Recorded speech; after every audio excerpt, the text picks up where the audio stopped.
So what do you do while we're moving through this retrograde? Like, I hope no one's sitting here like, oh my gosh, all this shit's about to come up and I have to deal with it. It's important to be honest with yourself during this time. Just about the experiences you've gone through, the little snippets of the memories that you have, to better evaluate, I guess, like what you need to not go through the same cycles. And like I said, shadow work, for example, when I was younger, I would get shut down a lot.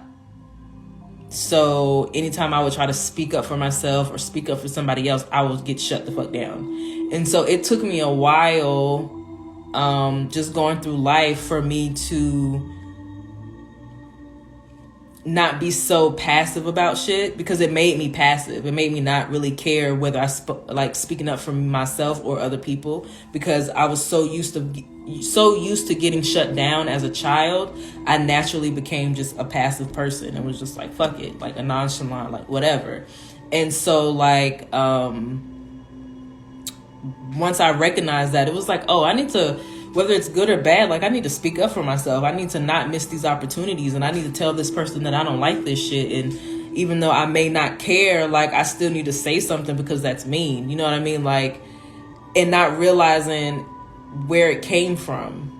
So it's like one of them things where Pluto retrograde would like force those memories and force a situation to where you think back like, oh, I remember when and then I need to take what's happening now and learn from the past and fix it. It'll, keep throwing those repetitive situations at you until you speak up for yourself, or until you tell that person to get out your face, until you stop running to these toxic relationships because you're scared to actually be in a good one, which is a thing too. And I know you're like, why would I want to be in a bad relationship? But people purposely get in bad relationships so they don't work out. Like, that is a thing. That is a thing. So once whatever it is acknowledged, it's easier to begin the shadow work, which is, like I said, taking time to heal the traumas by unlearning certain behaviors that are, at this point as an adult, they happen unconsciously now. And again, that's why it's so hard to fix, because it's unconscious. So these specific behaviors are ingrained in you, and like I said, can be hard to notice. Most shadow work usually occurs from the childhood era, and every time you heal a part of you, it matures you spiritually, mentally, and emotionally. So if whatever is keeping you from living in your fullest truth in the present, say it was like when you were like 13, every time I speak up for myself and every time I acknowledge what's being done to me or not done to me or what I need or whatever, I'm closing the gap, basically. Like, every time I heal myself, now I'm emotionally and mentally 15 now, 16 now. Now I'm emotionally 21. Like, every time you heal a piece of your past, you're like closing that gap. So once that gap is closed, you'll be able to live more in the present. I know I talk about that all the time, but it's really hard to live in the present when you haven't acknowledged the shit that happened in your past, your traumas and shit like that. Like, so to be able to truly live in the present and truly appreciate where you are in life, you have to do the shadow work and heal your trauma, because you're still gonna be stuck in those cycles. When you start to catch up, your actions, reactions, and intentions will start to reflect more present states instead of reacting based off of traumas from the past. The more you heal, to be honest, the less you actually react to things. I've noticed during my spiritual journey, I used to react off a lot of things, whether it's good or bad. And now, like, not saying I'm not happy or things don't make me feel uncomfortable, but I don't react as much because everything doesn't need a reaction. Actually, most things that happen to you in life do not need a reaction.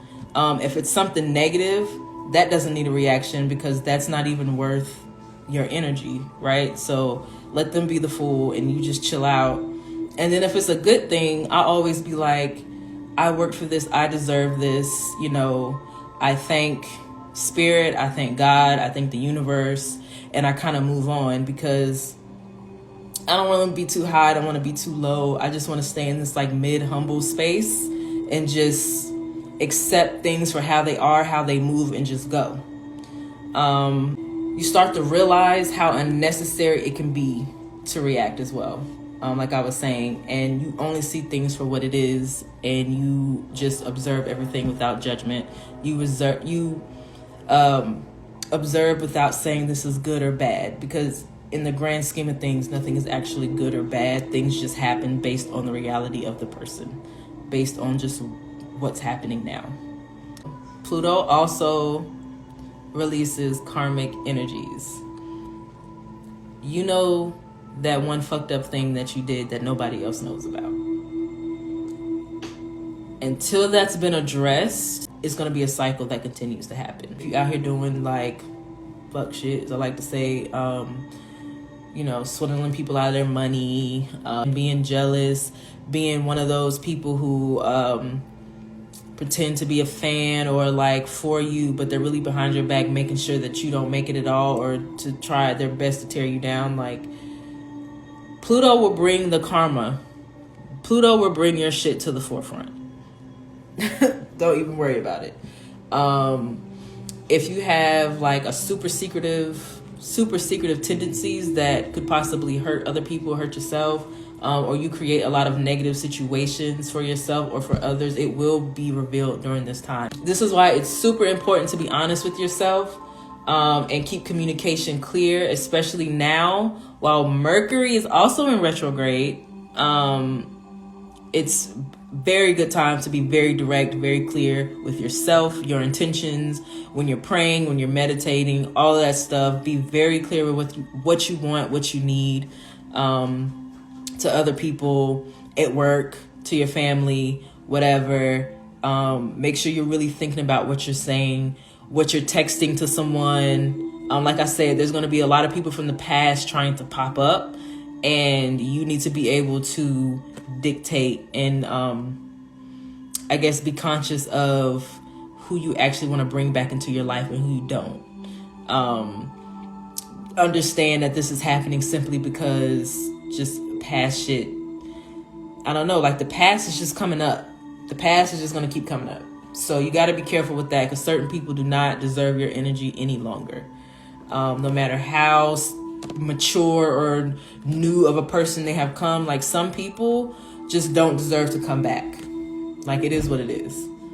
So during this time, like I said, it's important to meditate, keep those chakras open, especially your root chakra, your throat chakra, and your third eye. Very fucking important to keep them open. Your heart chakra as well, to get over past traumas, to make sure you heal. Definitely want to heal that heart chakra.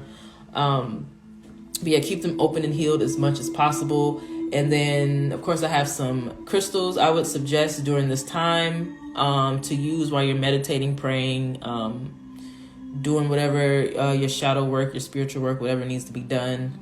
Black obsidian, black tourmaline, malachite, rhodonite, lapis lazuli, smoky quartz, and lepidolite. Those are the ones that I would keep close